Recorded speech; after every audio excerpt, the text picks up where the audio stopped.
el Apocalipsis es confusión de una Babel o una unidad gloriosísima.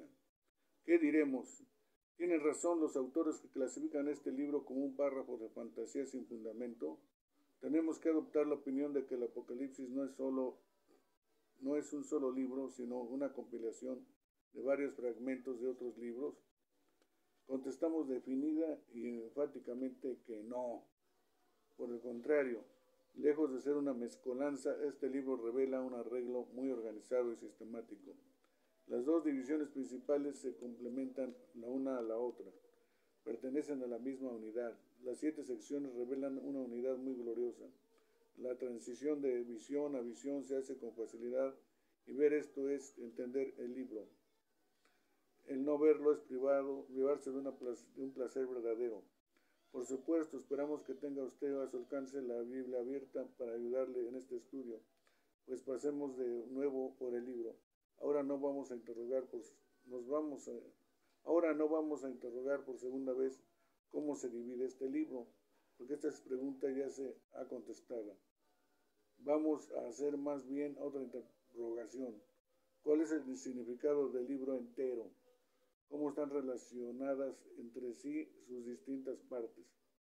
Teniendo presente la segunda interrogación, miremos de nuevo la primera sección, capítulo 1 al 3. Primero se nos presenta la visión de Cristo en medio de los 7 candeleros de oro, 1, 12 y 13. Vemos venir al Hijo del Hombre, sus ojos como llama de fuego y de su boca sale una espada aguda de 2 filos. Viene para juzgar a los que están persiguiendo furiosamente a la iglesia y a los que están tratando de descarriar a los verdaderos creyentes. Llegamos al capítulo 2. Tenga usted cuidado de no equivocarse erigiendo una barrera entre estos dos capítulos, porque pertenecen a la misma unidad. En esta sección se revela a la iglesia, la morada de Cristo, capítulos 1 al 3. El tema es la presencia constante, permanente de Cristo en su iglesia, el exaltado Hijo del Hombre, el que fue muerto, que sin embargo vive por los siglos de los siglos. Está confortando a su iglesia por medio de su presencia, 1 al 13, al estar revelando también cosas ocultas, reprobando el error, amenazando con castigo a los que se oponen a la verdad y a la justicia y que tratan de descarriar a otros. 2.16, aprobando lo que es recomendable. 2, del 2 al 3, promoviendo galardones. 2.7, e implorando encarecidamente a los discípulos errados para que se arrepientan. 3.18 y 19, cuando leo esta sección, capítulo 1 y 1.3, Cristo me dice al oído: he aquí yo estoy contigo todos los días hasta el fin del mundo. Note usted la conexión tan estrecha entre el capítulo 1 y los dos capítulos siguientes. En el capítulo 1 vemos la visión del Cristo, los dos capítulos siguientes revelan el mismo Cristo y aún lo describen en términos casi idénticos a los que se encuentran en el capítulo 1 con el fin de aclarar este punto. Coloquemos estas dos descripciones en columnas paralelas. Descripción de Cristo en el capítulo 1. Y tenía en su diestra 7 estrellas en medio de los 7 candeleros, uno semejante al Hijo del Hombre. 1:16, 13. El que tiene las 7 estrellas en su diestra, el cual está en medio de los 7 candeleros de oro. 2, 1 al 3, descripción de Cristo en los capítulos 2 al 3. Yo soy el primero y el último, el que vivo y he sido muerto, y aquí que vivo por los siglos. 1, 17, 18. El primero y posterior que fue muerto y vivió. 2, 8. Y de su boca salía una espada aguda de 2 filos. 1, 16. El que tiene espada aguda de 2 filos. 2, 12. Y sus ojos como llama de fuego, sus pies semejantes a latón fino. 1, 14 y 15. Sus ojos como llama de fuego y sus pies semejantes a latón fino. 2, 18. Y de los 7 espíritus que están delante de su trono, y tenían en su diestra 7 estrellas. 1 del 4 al 16. El que tiene los 7 espíritus de Dios y las 7 estrellas. 3, 1. El testigo fiel, yo tengo las llaves del infierno y de la muerte. 1, 5, 18. Verdadero el que tiene la llave de David. 3, 7. y de Jesucristo, el testigo fiel, el primogénito de los muertos y el príncipe de los reyes de la tierra. 1:5. El Amén, el testigo fiel y verdadero, el principio de la creación de Dios. 3:14. Así, la primera sección, compuesta de los capítulos 1 al 3, nos da una revelación de la iglesia, la morada de Cristo, representada por el símbolo de los 7 candeleros de oro, y andando en medio de ellos el Hijo del Hombre.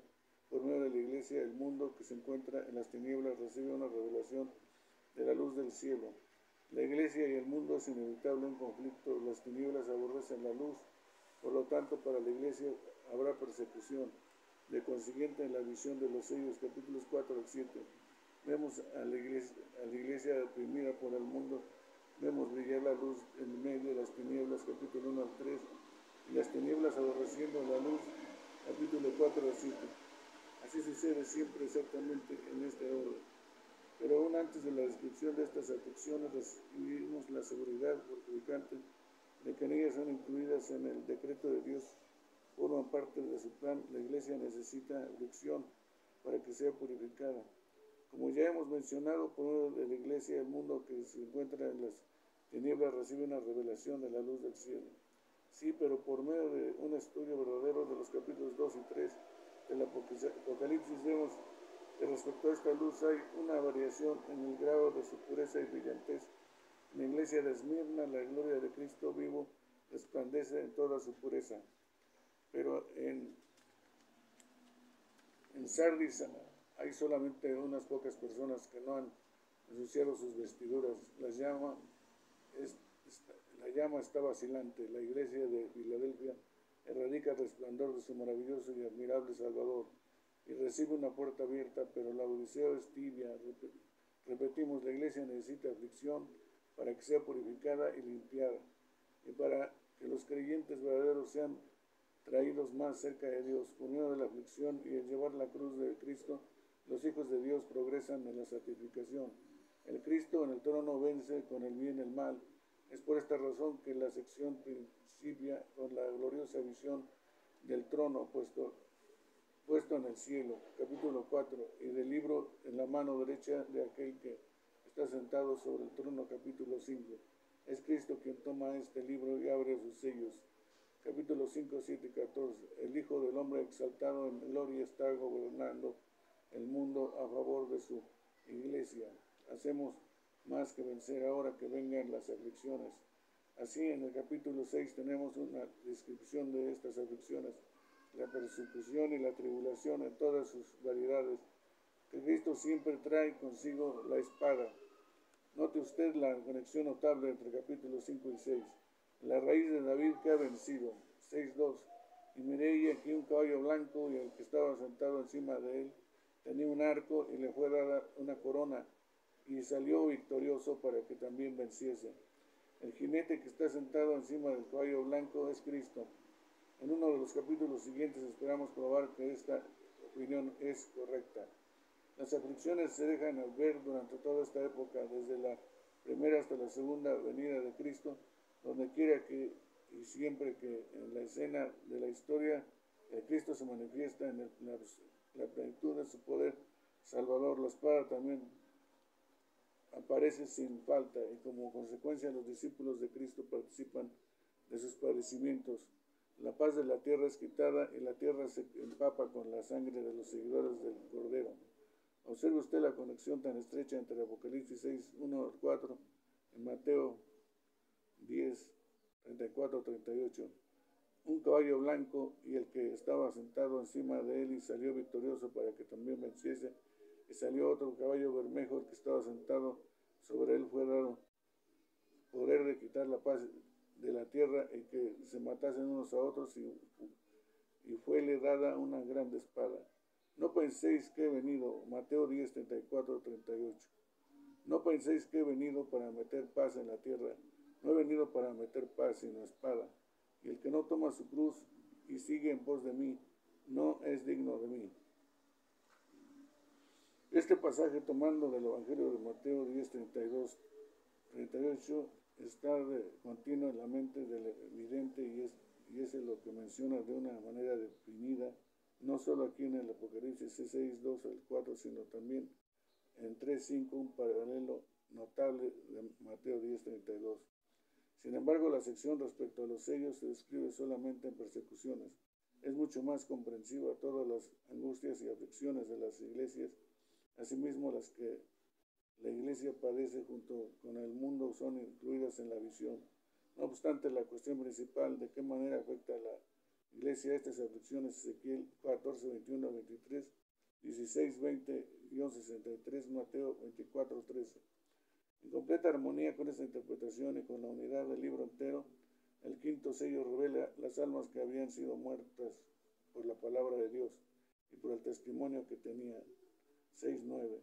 Muchos comentaristas imaginan que empieza aquí una visión completamente nueva, que tiene poca o ninguna conexión con las visiones anteriores. Según nuestra interpretación, que está fundada sobre la base sólida de una comparación de paralelos permanentes, no hay dificultad ninguna. Los sellos precedentes simbolizan la aflicción y la persecución que afectan a la iglesia. Además de otras aflicciones, los creyentes eran perseguidos y asesinados, por lo tanto es muy natural que se viviera ahora debajo del altar las almas a los que fueron asesinados habiéndose abierto el sexto sello. Hemos llegado al fin del día del juicio final. Estos sellos de aflicción y de persecución se muestran durante toda esta dispensación en un sentido durante toda la historia del mundo. Sin embargo, los santos no tienen que temer los juicios que están por caer sobre el mundo. No harán ningún daño a los creyentes verdaderos aquí en la tierra. 7:1-8. Además, la iglesia saldrá pronto de la tribulación, la grande tribulación, la más grande de todas.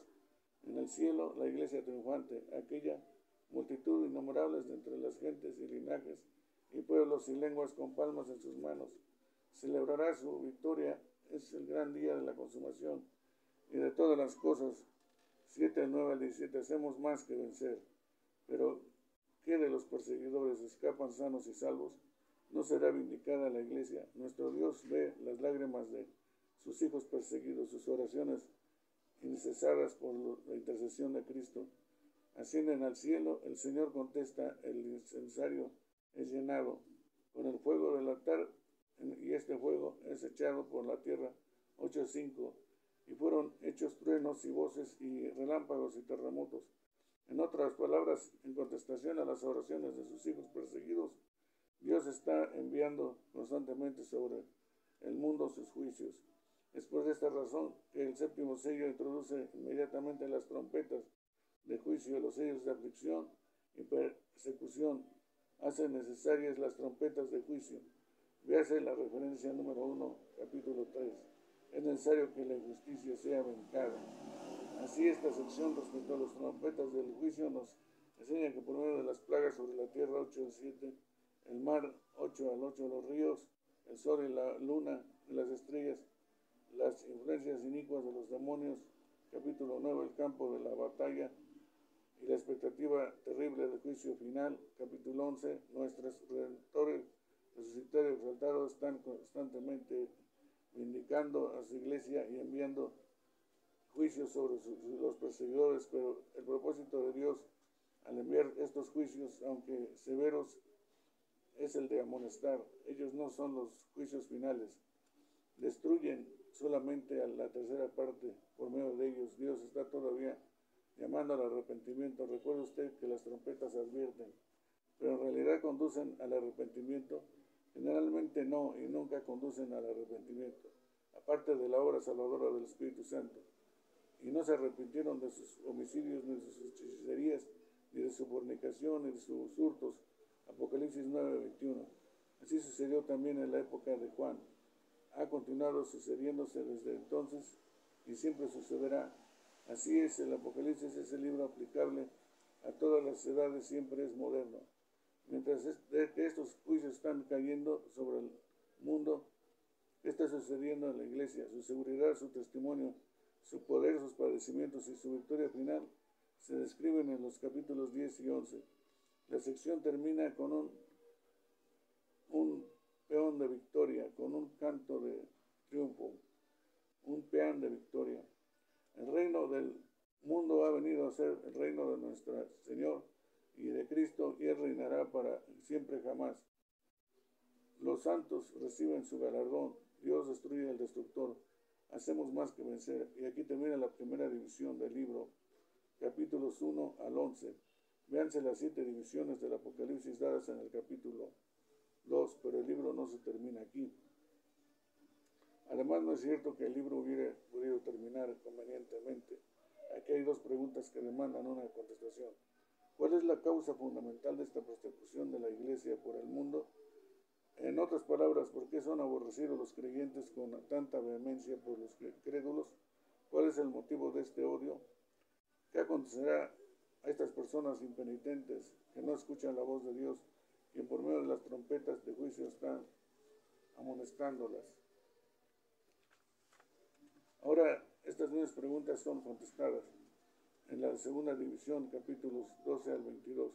Los capítulos 1 al 11 nos muestran la superficie. La Iglesia tiene el Espíritu de Cristo, resplandece en medio de las tinieblas de este mundo. Capítulo 1 al 3. El mundo aborrece, la luz persigue a la Iglesia, de modo que las almas de los santos asesinados aparecen debajo del altar. Capítulos 4 al 7. La sangre de los santos es vengada, sus oraciones contestadas. Toda clase de juicios caen sobre el mundo, pero la Iglesia sale triunfante. Capítulos 8 al 11. Ahora descendamos a las profundidades. Los capítulos 12 y 14 nos enseñan que este conflicto entre la Iglesia y el mundo es solamente la manifestación externa del conflicto entre Cristo y Satanás. Aquí Cristo es llamado el Hijo varón. Por supuesto, no se puede dudar de esto. El Hijo varón es Cristo. En uno de los capítulos siguientes proveemos de evidencia abundante. Satanás es llamado el dragón. Observe usted que el Hijo varón está representado aquí como la simiente, está basado en Génesis 3:15. El propósito del dragón es el de devorar al Hijo, 2 al 4, mostrando en su propósito persigue a la mujer, o sea, a la Iglesia. Para ayudarle al dragón emplea una bestia que sube del mar. Capítulo 3, es decir, la persecución anticristiana en la época de Juan estaba concentrada en el imperio gobierno de Roma, a la bestia que sucede en la tierra, o sea, por la propaganda antirreligiosa. En la época de Juan estaba concentrada en la religión pagana, en la adoración dada al emperador romano y a la gran ramera Babilonia, es decir, la seducción anticristiana, que en la época de Juan procedió de la ciudad de Roma, la cual procuró satisfacer las concupiscencias de la carne. Su propósito es el de destruir a la Iglesia. Tenía un buen éxito estas fuerzas inicuas. ¿Quién sale victorioso del dragón y el cordero? El capítulo 14 nos da la contestación. El cordero como vencedor está de pie sobre el monte de Sión y con el 144,000. La doble saga ciega de los creyentes y de los incrédulos. 14-20 nos trae de nuestro nuevo juicio final. Nos alegramos de leer esta victoria de Cristo y de su Iglesia. Nos llena de consuelo, pero naturalmente preguntamos, ¿qué sucede con respecto al enemigo? Los capítulos 12 y 14 introducir a 4 aún a 5 enemigos de la Iglesia, a saber, el dragón mismo. 2. La bestia que sube del mar. 3. La bestia que sube de la tierra, que se llama también el falso profeta, la gran ramera Babilonia. Los hombres que tienen la marca de la bestia es el 5.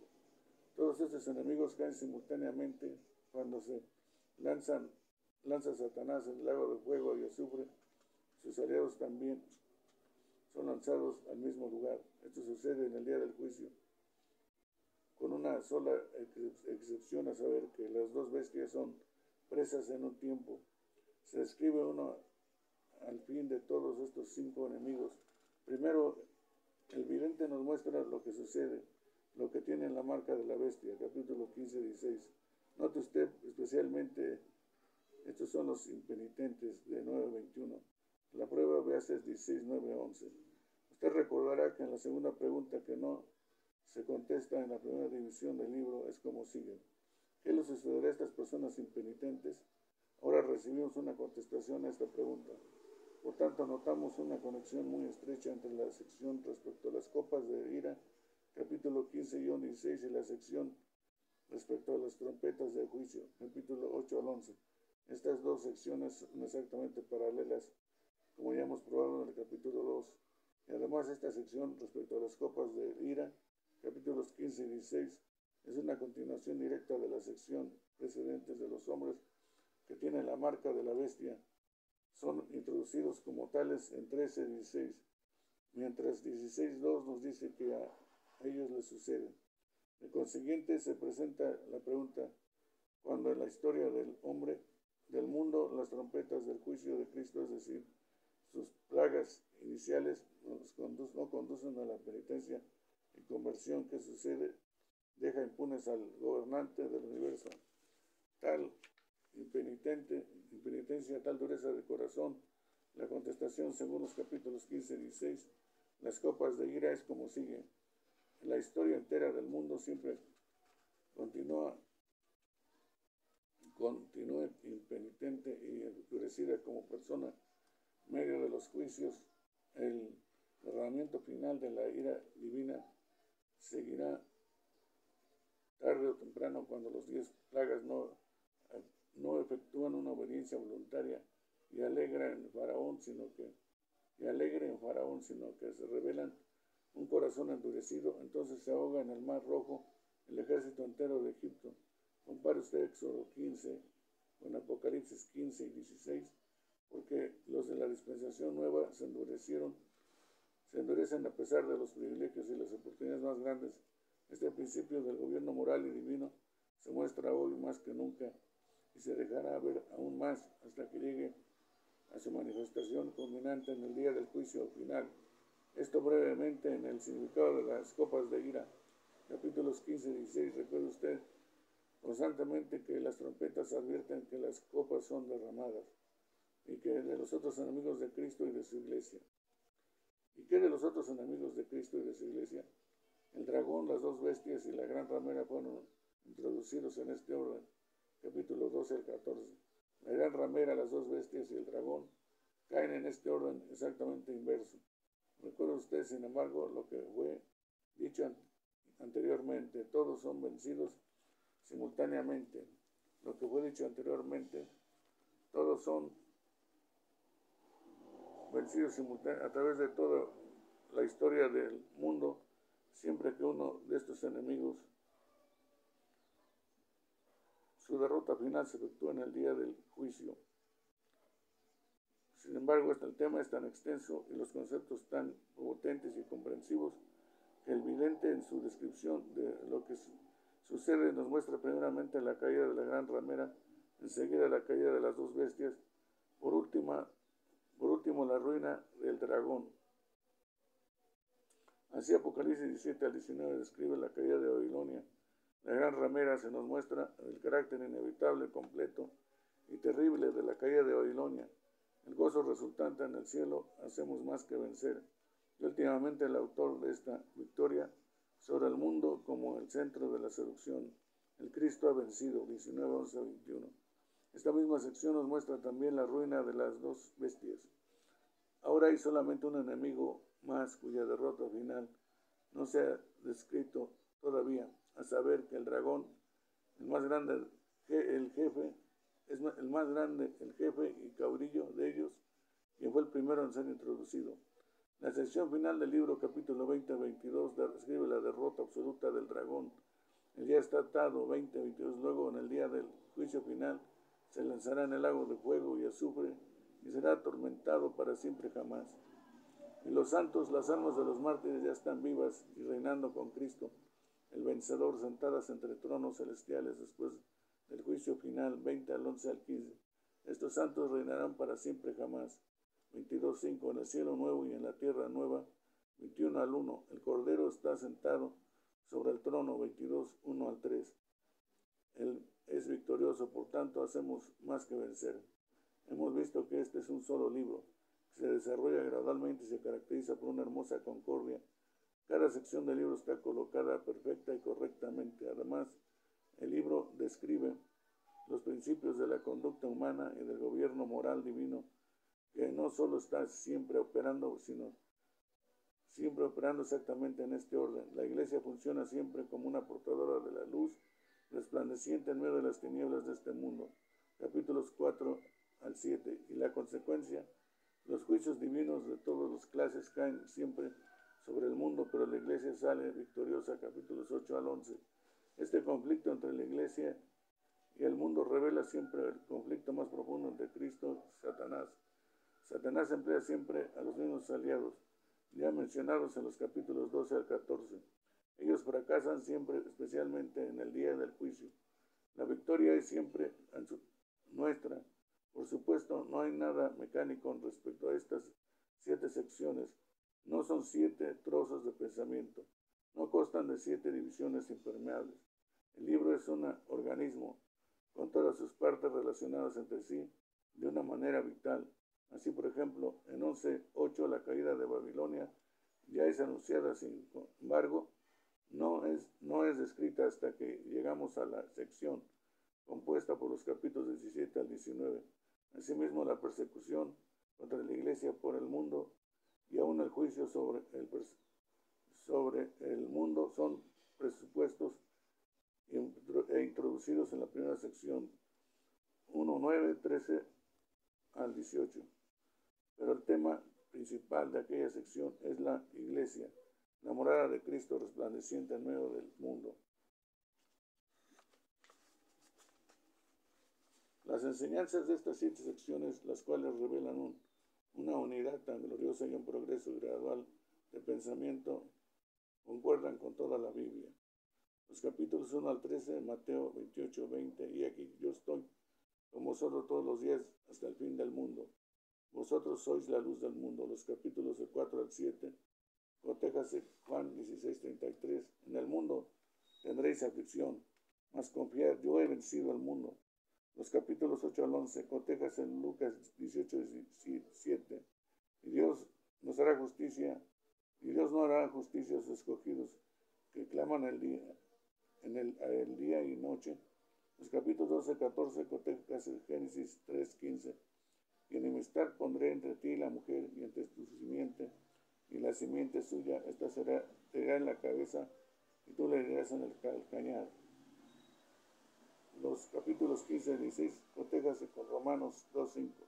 Mas por tu dureza y por tu corazón no arrepentido, atesoras para ti mismo ira. Cotéjase Éxodo 14, 17 al 18. Los capítulos 17 y 19, cotéjese 1 de Juan 2, 17. Y el mundo se pasa y su concupiscencia. Los capítulos 20 al 22, cotéjase Romanos 8, 37. Hacemos más que vencer por medio de aquel que nos amó. Cotéjase Judas 6. Proposición 3. El libro es 1. Los principios de la conducta humana y del gobierno moral divino se revelan progresivamente. Los candeleros dan ocasión a los sellos de las trompetas.